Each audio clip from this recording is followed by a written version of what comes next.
Verte, partie 2, chapitre 3. Ma chérie, tu sais que ta mère m'a demandé de t'expliquer un certain nombre de choses. Nous étions assises l'une à côté de l'autre sur le banc vert, dans mon jardin, à l'ombre légère des poiriers. Verte a secoué la tête d'un air las. Oui, je sais qu'elle s'est mise en tête de faire de moi une grande sorcière, que je sois d'accord ou non. Ce que je ne comprends pas, c'est pourquoi elle ne se contente pas d'être une grande sorcière, elle. Comme ça, elle pourrait me ficher la paix à moi. Ma pauvre chérie, je crains que tu n'aies guère le choix. Tu es née sorcière et tu vas un jour te retrouver avec des pouvoirs. Il faudra bien que tu t'en arranges. Verte avait l'air de plus en plus préoccupée.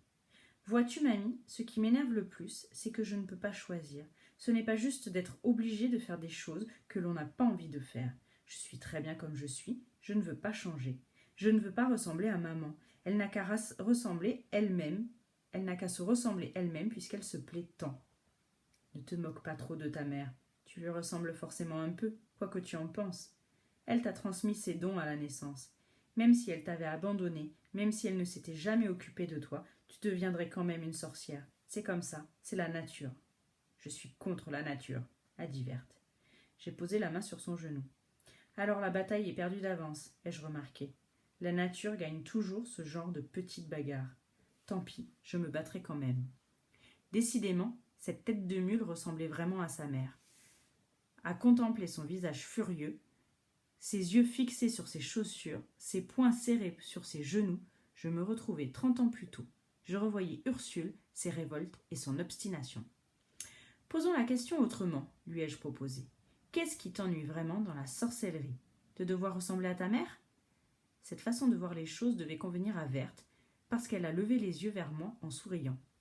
Oui, je ne veux pas de nez pointu, pas d'yeux de chat, pas d'attirail ridicule, pas de pouvoir encombrant, je veux seulement être moi.